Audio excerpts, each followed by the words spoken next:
സത്യം പറഞ്ഞാൽ പറയുന്നവനെ അവർ ശരിയായി കളയും. അതാണ് പ്രശ്നം. അല്ലെ, കേരളത്തിൽ എത്ര എളുപ്പത്തിൽ സത്യം പറയാൻ പറ്റിയല്ല. ഇപ്പൊ വെള്ളപ്പൊക്കം തന്നെ ദൈവം മനുഷ്യന് കൊടുക്കുന്ന ഏറ്റവും വലിയ അനുഗ്രഹമാണ് മഴ എന്ന് പറയുന്നത്. അത് ഇത്രയും ഭംഗിയായിട്ട് തന്നുകൊണ്ടാണ് കേരളം ലോകത്തിലെ സുന്ദരമായ പ്രദേശമായത്. അപ്പൊ ഈ മഴ ഇങ്ങനെ 360 ദിവസവും തുല്യമായിട്ട് ഈക്വലായിട്ട് ഡിവൈഡ് ചെയ്ത് കൊടുക്കാൻ പറ്റത്തില്ല. അപ്പൊ എക്സസ് ആയിട്ട് മഴ പെയ്യും. അത് നമ്മൾ സ്റ്റോർ ചെയ്ത് വെച്ചിട്ട് വരൾച്ചയ്ക്ക് ഉപയോഗിക്കണം. ഡാം പണിയാൻ സമ്മതിക്കൂ? ഡാം പണിഞ്ഞാൽ ഇപ്പോൾ ഭൂലോകം അവസാനിക്കുന്ന ഭയങ്കര വെള്ളം. 44 നദിയിൽ 22 നദിയിൽ വെള്ളമില്ല.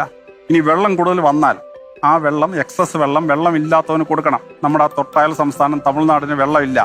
അപ്പൊ നമ്മൾ എക്സസ് വെള്ളം തമിഴ്നാടിന് കൊടുക്കാൻ പറയും. ഓയ് ഭയങ്കര പ്രശ്നം. മുല്ലപ്പെരിയാറ് അതും ഭയങ്കര പ്രശ്നം. കൊടുക്കാൻ സമ്മതിക്കില്ല.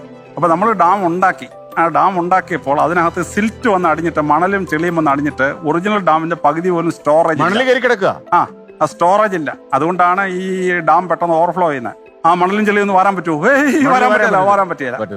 ഇനി വെള്ളം പുറത്തോട്ട് ഒഴുകിയാൽ ഈ നദി കൂടെ ഒഴുകാനുള്ള സ്പേസിലെ ചെളിയും മണലും വന്നു. അപ്പൊ കാലാകാലങ്ങളിൽ മനുഷ്യൻ മണലും ചെളിയും വാരിയിട്ട് ഈ നദി തുറന്നു കൊടുക്കും. 30 കൊല്ലമായിട്ട് മണൽ വാരാൻ പറ്റിയില്ല. മണലും ചെളിയും വാരാൻ നോക്കാത്തതുകൊണ്ട് നദി കൂടെ ഒഴുകേണ്ട വെള്ളത്തിന്റെ പകുതി പോലും ഒഴുകുന്നില്ല. അതുകൊണ്ട് എന്ത് പറ്റുന്നു? കര കവിഞ്ഞത് ജനങ്ങളുടെ ഇടയിൽ കയറി ശല്യം ചെയ്യാണ്. അപ്പൊ ഇതൊന്ന് വാരി കൊടുത്തു കഴിഞ്ഞാൽ വെള്ളം ഒഴുകി പോവും. അതിന് പകരം ജനങ്ങളെ ഇട്ട് കഷ്ടപ്പെടുത്തുകയാണ്. ഇനി നദി ഒഴുകുമ്പോൾ ഈ തീരം പൊട്ടിച്ചിട്ട് കരക്കോട്ട് വെള്ളം കയറുന്നുണ്ടാണ് ജനങ്ങളുടെ ഇടയ്ക്കോട്ട് പോകുന്നത്. ആ സ്ഥലം നമുക്കറിയാം. അപ്പൊ അവിടെ നമ്മള് കല്ലുകൊണ്ട് മതിൽ കെട്ടി ഒരു 2 മീറ്റർ പൊക്കത്തിൽ കെട്ടിയിട്ടാൽ ഈ ജനങ്ങൾ മുഴുവൻ രക്ഷപ്പെടും. അപ്പൊ അതിന് പാറ പൊട്ടിക്കണം. ക്വാറി തൊടാൻ പറ്റില്ല. ഭയങ്കര പ്രശ്നം. എന്ത് തൊട്ടാലും ക്വാറി നടക്കത്തില്ല. കേരളത്തിൽ വെള്ളപ്പൊക്കം ഉണ്ടാവുമ്പോൾ പകുതിയിലേറെ ആളുകൾ മരിക്കുന്നത് ഈ ഉരുള് പൊട്ടിയിട്ടാണ്, അല്ലാതെ വെള്ളത്തിൽ വീണിട്ടല്ല. 2018 പോലും മരിച്ചതിന് 65% ഉരുള് പൊട്ടിയാണ്. അപ്പൊ എവിടെയാണ് ഈ ഉരുള് പൊട്ടുന്നത്? അത് 4500 കൊല്ലത്തിന് മുമ്പ് ലോകത്തിലെ ആദ്യത്തെ എഞ്ചിനീയർ ഇംഹോട്ടപ്പ് ഈജിപ്തിൽ കണ്ടുപിടിച്ചാണ്. പിരമിഡുകൾ ഇങ്ങനെ ഇടിഞ്ഞു വീഴാൻ തുടങ്ങി. അപ്പൊ ഡജോസർ എന്നായിരുന്നു ഫറോ രാജാവിന്റെ പേര്. ആ രാജാവിന്റെ ഇൻസ്ട്രക്ഷൻ പറയാൻ ഇംഹോട്ടപ്പ് കണ്ടുപിടിച്ചു 52.52 ഡിഗ്രി കൂടുതൽ സ്ലോപ്പ് ഉണ്ടായാൽ ഉരുൾപൊട്ടൽ ഉണ്ടാവും.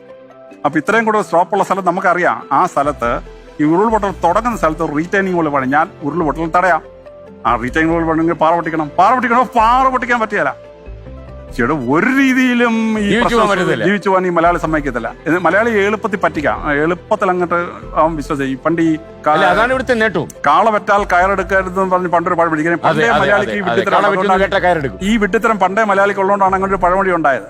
അപ്പൊ ഈ മലയാളി ശാസ്ത്രീയമായി ചിന്തിച്ച് ശാസ്ത്രീയമായി പ്രശ്നം പരിഹരിക്കണം. അല്ലാതെ ജനത്തെ മുഴുവൻ ഇട്ട് വേരട്ടി നാശമാക്കി അവരെ ഇട്ട് അനുഭവിക്കരുത്. അപ്പൊ ഇന്ത്യക്കാരിയായ ഒരാള് നമ്മുടെ പെപ്സിക്കോളയുടെ ജനറൽ മാനേജറായി ഇന്ദിരാനുയി. അപ്പൊ അവർ 2500 കോടി രൂപ കുട്ടനാടിന് തരാമെന്ന് പറഞ്ഞു. അവിടെ വെള്ളത്തിൽ നിന്ന് പെപ്സിക്കോളായും മിനറൽ വാട്ടറും കൊണ്ടുപോകണം. 3000 കുട്ടനാട്ടുകാർക്ക് ജോലി കിട്ടും. 2500 കോടി രൂപ കുട്ടനാട്ടിൽ ഇൻവെസ്റ്റ്മെന്റ് വരും. ഓടിശാസ്ത്രീയെ. കാരണം അത്രയും മിനറൽ വാട്ടറും അത്രയും പെപ്സിക്കോളായും പോയിരുന്നെങ്കിൽ കുട്ടനാട്ടിലെ ജലനിരപ്പ് ഒരു 2 മീറ്റർ താന്നേനെയായിരുന്നു. കുട്ടനാട്ടുകാർക്ക് സ്വസ്ഥമായിട്ട് ജീവിക്കായിരുന്നു. 3000 പേർക്ക് തൊഴിലും കിട്ടിയതിനായിരുന്നു. ഓടിച്ചു ഇന്ദിരാനുയെ. ഇതാണ് മലയാളിയുടെ പരിപാടി. ഒരു രീതിയിലും മലയാളി രക്ഷപ്പെടുകയില്ല.